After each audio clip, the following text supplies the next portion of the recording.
Highway 36, I head south into the outskirts of Red Bluff to turn right west on Walnut Street with the A7. This begins an almost 6-mile series of mostly straight 2-lane country roads. I'm heading further and further into the western areas of Tehama County.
At the end of that first sequence, I turn onto Red Bank Road and head southwest about 10.5 miles until finally linking up with Lowery Road.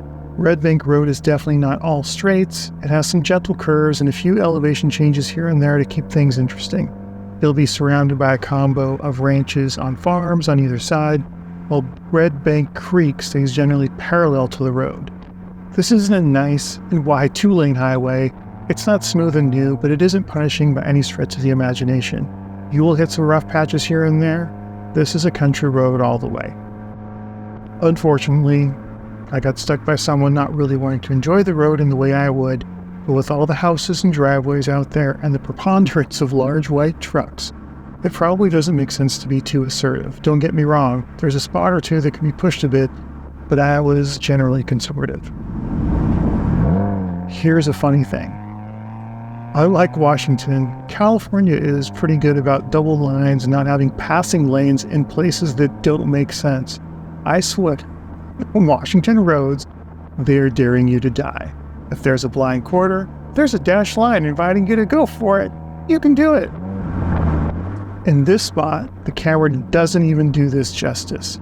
I came over the rise, and luckily I was sticking to my side of the lane just as I could see over before dropping down. There's a full-size pickup that appears to be taking up the whole road. I was definitely surprised. At the end of Red Bank Road, I merge left onto Lowery Road and drive more directly south towards Paskenta.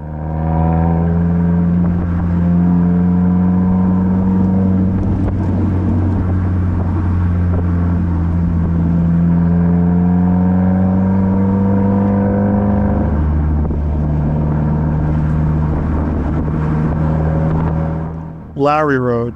Now here's a real deep cut, a single lane-ish road. I did see the ghost of a center line here and there, then it seemed like Lowery couldn't make up its mind. Single lane to a road wide enough for 3, then back down to narrow, almost 1 lane. Even to the point that I had to move over for some oncoming traffic, and so did they.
Once I passed Poiler Springs Road, it was really feeling out there, so I started to get a little more assertive, though the quality of the road was more degraded.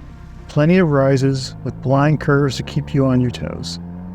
The curves and elevation changes prevented me from seeing too far ahead, and I had to be mindful of potholes so I didn't get too crazy.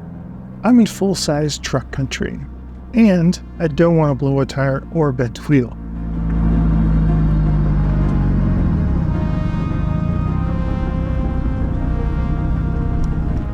When I cross the bridge by High Flats Road and over the South Fork of Elder Creek is when I get to the gravel stage. This gravel wasn't bad. Clearly it's graded regularly.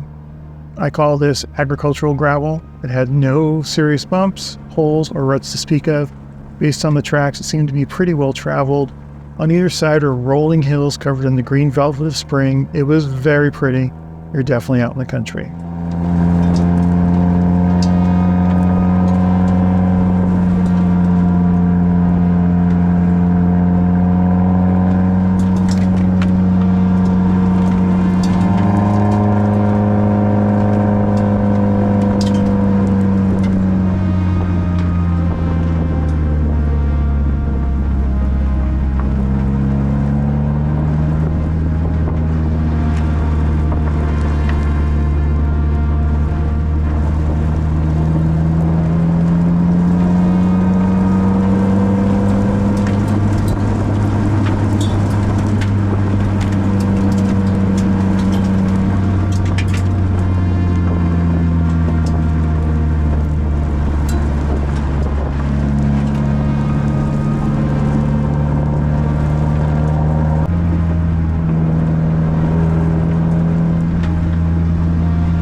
Sometimes, well, all the time, I wonder what people in their houses think when they hear or see me drive by.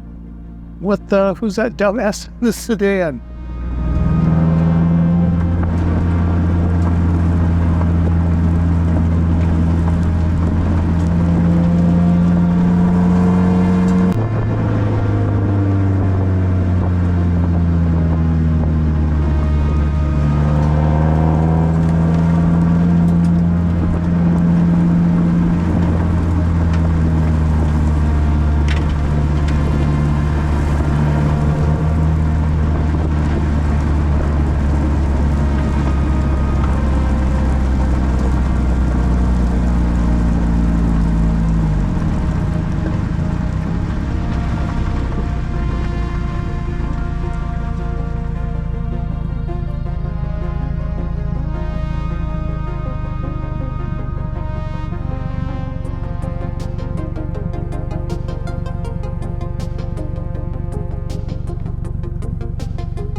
And then there's this one part of the gravel, you'll see it come up, where as I'm going around, I'm starting to feel a little oversteer. I'm like, oh, I'll play with that a bit. And then as I come around this one left corner or left turn, and I'm starting to feel that oversteer.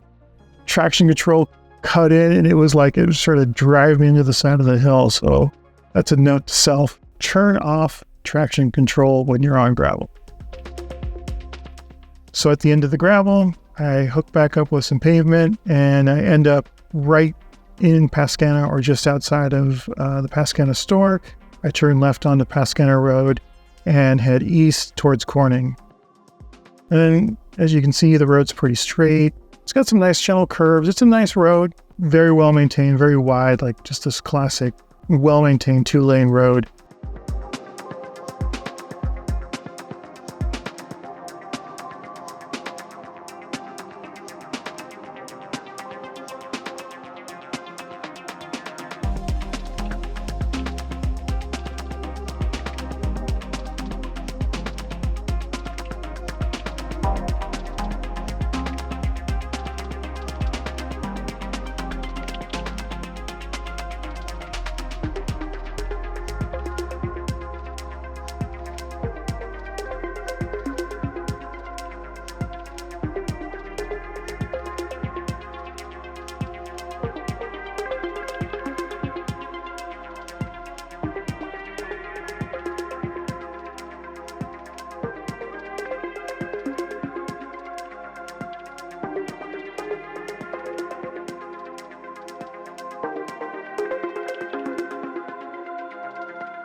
At the end of Paskenta and Corning Road, I go over the overpass and into Corning, and then I pull into the olive pit, where I can stretch my legs and get the last shake of the day at the olive pit, which was great.